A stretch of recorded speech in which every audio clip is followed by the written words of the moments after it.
Stardom 101. Stardom 101. Stardom 101. Stardom 101. It's the Stardom 101 Magazine Podcast. Shining light on today's tastemakers And innovators. Kick it with your host, Christopher Boykins. It's the Stardom 101 Magazine Podcast. It's Stardom101 Magazine Podcast here back on iHeartRadio. Thank you guys once again for tapping in. You guys requested that we do this show, and we continue to highlight and feature prominent, talented individuals all across the United States and all abroad. And today I had to make a stop in Washington, D.C. Why, you may say? Because I got my guy Rude Kid-da-ReggaeRap Inventor on the line with me live in the flesh. What's up, my guy? How you feeling, man? I'm feeling awesome, and the boss is here. You know, it's Rude Kid-da-ReggaeRap Inventor, King of Reggae Rap and Prince of Dancehall. What's up, Mr. Boykins? Oh, man, we love it. We're going to talk about this music. We got some stuff to talk to you about, man. Let's start off with reggae rap, man, literally reggae rap. Can you break that down for the folks who don't know? Like I said, some people might get it confused. They don't know what that is. It right has the roots of dancehall reggae music genre, but reggae rap in general. For those who don't know, can you tell us the original thought process? What come behind that? Yes, you know, there's three different definitions I have for it. One is the marriage of dancehall, reggae, and hip hop. The other is one artist performing the art form of reggae rap over reggae rap tracks. And you know, we use several different language. We use our patois, and we use English, and we use Ebonics while performing reggae rap TM. Wow, that's dope, man. So you gave me schooling me already. I love it. And you, myself, my friend, you're working on some new singles, right? Some hit singles, some new singles. I know you're always working. Can you let us know about those projects? Yeah, for sure. DJ Fresh, one of the biggest producer in Jamaica, produced one of my songs called Take You Out Tonight. You know, my hit songs just always have an alias. You could also call it Guns and Money and Clothes and Car. I'm working on releasing that single. I have some producers that I'm working with over in Africa. I produced 3 new singles with them, Pop Style, Rich Badness, and also Shot Caller. I recorded those 3 new singles, and I have the Hyper Bass Rhythm album, which is produced by my record label RKELG. John Charles, my producer over there, and I got 2 singles on there. I got Stuck With Us on there, and I also got Short Free. Now I have several other artists that's on the compilation album. You got Deja Vu. You got from out of the Rude Mafia camp, you got Rude Mafia First Lady Alexia, and you got Rude Mafia Lieutenant Zidane, which is doing big things now in Jamaica. And then you got some guys out of London like Stylo. We got Monsoon, that's here in Washington D.C. And then you know, we have several more other artists that's doing big things on the album. Nice, man. And so that album for your singles, is your singles a part of your albums, like, or your separate upcoming albums that you're working on? I know you got an album coming up as well. Is that standalone, a separate project in its entirety? How's that work when you're composing albums?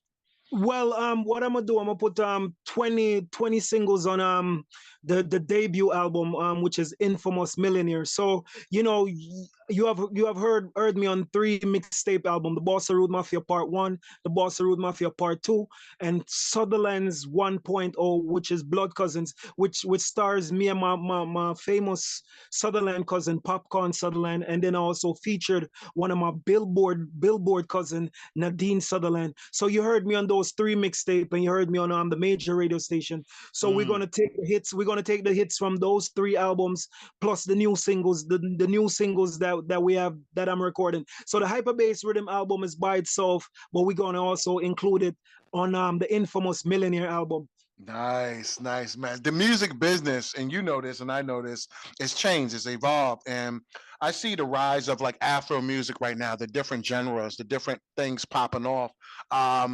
What do you think, or what's your take on that right now? Music from Africa, the culture is really being influenced and big in the U.S.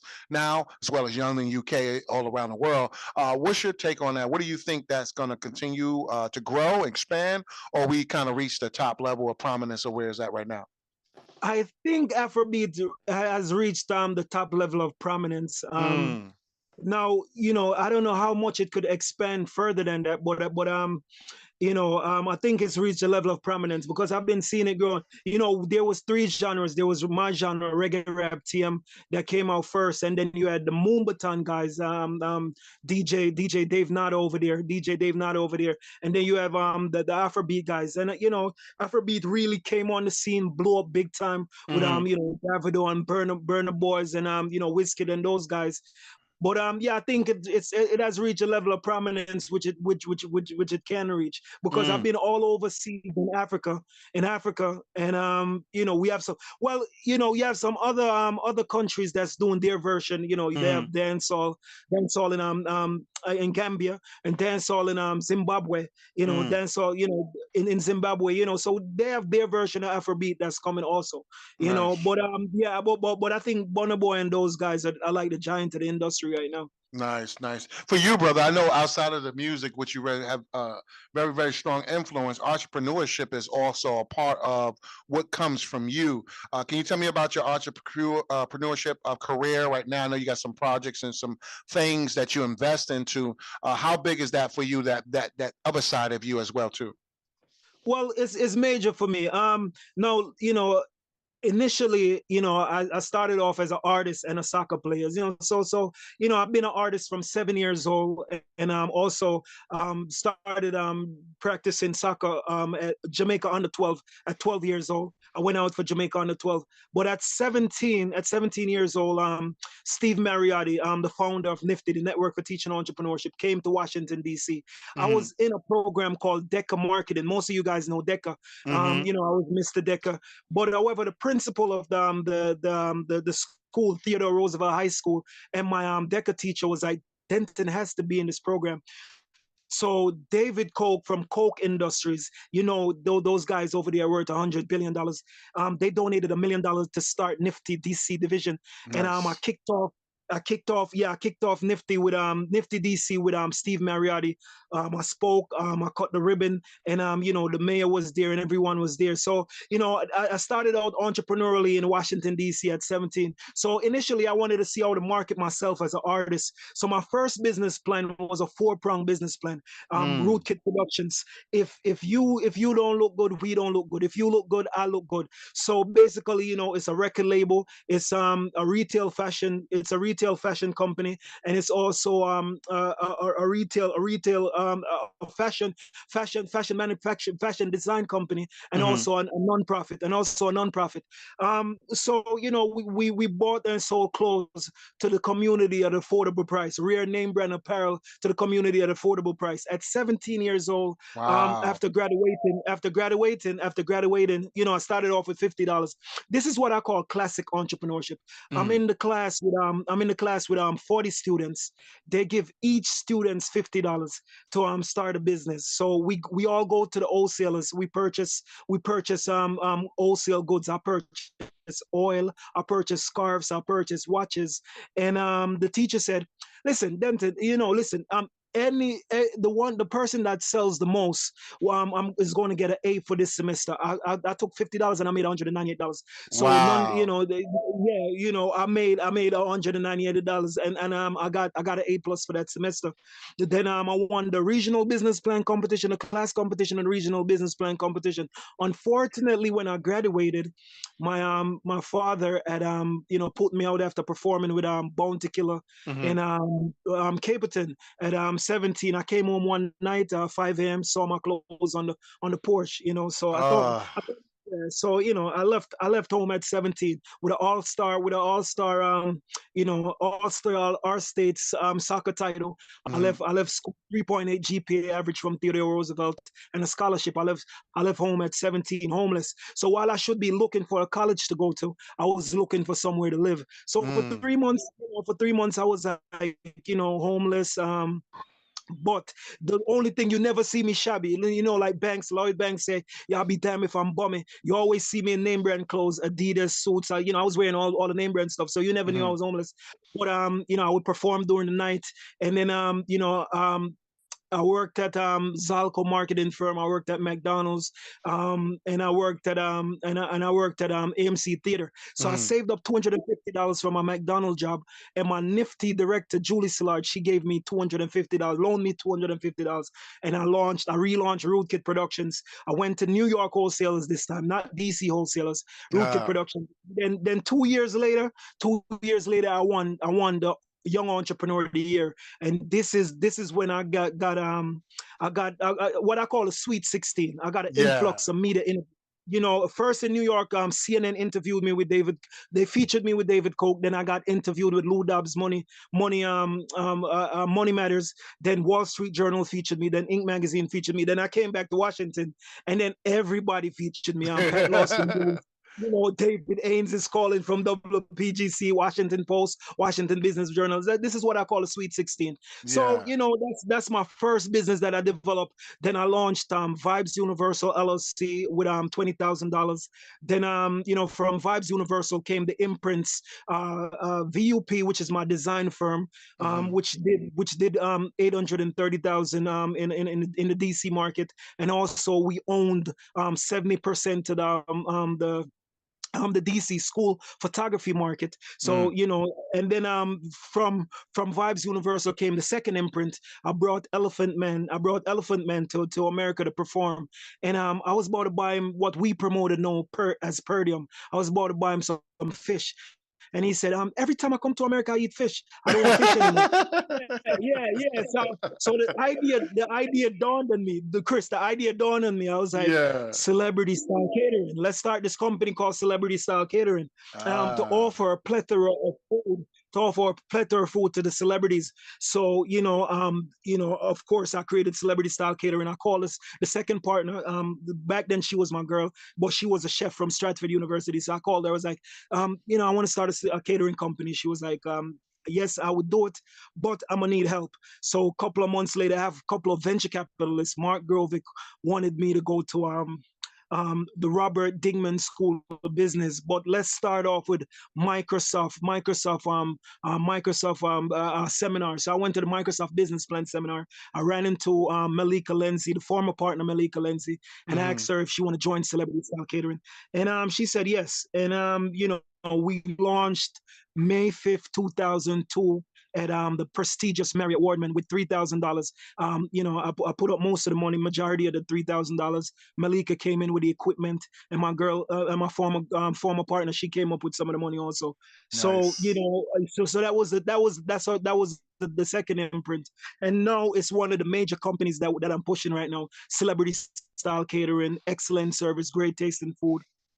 Yes. 5-star service. We offer signature cuisines. Our signature cuisines, All American Delight, Caribbean Treasures, Southern Delight, Trattoria Italia, and for you seafood lovers, people that never gets tired of eating seafood, we have Ocean Love Affair, and we have a ambrosial, delectable breakfast, luncheon, and reception menu at Celebrity Style Catering. Beautiful. And you know, so now as of 2005, I call all my companies, my 10 small business, including the 3 embryonic companies, the Denton Alexis Malcolm companies, which I've been developing from 17. So those are the companies I've developed, and I've got featured in over 156 media platform, including goodness. CNN. Yes, bro. And won 3-time Young Entrepreneur of the Year award, 2-time nationally, and then 1-time globally, North Carolina. So you know, the guys that owns Nifty, they're Italian American, but so they're like, okay, yeah, they gave you two of the awards. No, so I was like, okay, let's go to North Carolina. They took me to Greensboro, North Carolina for the Global Young Entrepreneur of the Year award, and I still won the Young Entrepreneur of the Year award in North Carolina also. Nice, brother. What's the best way, Rude Kid? Like I said, I love these businesses, bro. I love how you plug them too. What's the best way? I got a lot of listeners tapping in for them to reach out to you on. What platforms are you normally the most active so they can reach out to you, do music, catering? Like I said, we went through a plethora of different avenues and platforms, different businesses that you own. I'm pretty sure my people are going to want to follow up with you and pick up them phones and tap in. So what's the best way for the people to keep in contact with you, brother? Okay, definitely. You could get in touch with me. Musically, you could get in touch with me at reverbnation.com. At Rude Kid-da-ReggaeRap Inventor. On YouTube, there's a trick to it. It's youtube.com / at Rude Kid-da-ReggaeRap Inventor 8458. And then it's youtube.com / at RKELG. And it's youtube.com / at Denton Malcolm. And then you could get in touch with me on SoundCloud also, soundcloud.com / Denton - Rude Kid-da-ReggaeRap Inventor - Malcolm. And that's musically. And if you bookings, Vibez Universal LLC, call me at 202-440-5354, 202-440-5354. Then for the catering companies, facebook.com and instagram.com at Celebrity Style Catering. For the marketing and the management, events management, is facebook.com / Vibez Universal LLC. And for the design and print company, which is a spin-off from Vibez Universal, VUP, it's on facebook.com / VUP USA 1. And for the record label, it's facebook.com / at RKELG and at RKELG1. I also have a Facebook page musically. It's facebook.com / Rude Kid-da-ReggaeRap Inventor, and twitter.com at DAM Reggae Rap TM. The magazine, you get to see all the beautiful girls. It got inspired from one of my songs. Bomb.com is facebook.com and facebook.com / bomb.com magazine, and it's instagram.com / bomb.com_magazine. Beautiful. And the numbers, and Dam Companies, and the headquarters, facebook.com at DAM Companies LLC. Beautiful, beautiful, man. We appreciate you, brother. And ladies and gentlemen, his links that he just referenced, his social media platforms, is actually going to be in the show notes of this episode. So once again, his number as well, too. He's already plugged it publicly. We're going to put that in there as well, too. We want you to get at this, man. He's out here in Washington, D.C. He's doing many, many, many things. As you can see, multiple platforms, multiple avenues for you to get in contact with him. We love it. We love what he's doing out here. We wanted to feature him today because we know what he's doing is very important to society. We appreciate you, brother. Thank you so much for your time. Rude Kid, the reggae rap inventor in the building, iHeartRadio. Thank you guys once again, brother. Hey, thank you very much, Christopher Boykins, for interviewing me today. Of course, in corporate America, they call me Denton Alexis Malcolm. Everybody know me in 80 countries as Rude Kid-da-ReggaeRap Inventor, the king of reggae rap and prince of dancehall. I'm a small business magnate, entrepreneur, chairman, celebrity executive chef, and artist at Dam Companies LLC conglomerate. Definitely get in touch with me, www.facebook.com, Dam Companies LLC. You know how we roll, wrist and freeze, drop top, feel the Caribbean breeze with Stardom magazine. Yeah, kiss the eye, champagne in our glass. Yes, sir. Yes, sir. Love it. Definitely. Appreciate you, brother. Yeah, for sure, Christopher. Thank you, man. We'll be in contact with you very soon, guys. iHeartRadio, you know what we doing. Stardom Magazine, we are out. Peace. Are you on the rise to stardom? Well, get featured in the next issue of Stardom101 Magazine and promote your business or products today. Text MAG to 804-550-8647 or visit stardom101mag.net. You're listening to the Stardom101 Magazine Podcast with Christopher Boykins. Be sure to subscribe and download this episode, and continue to listen to Stardom on iHeartRadio or wherever you get your podcasts.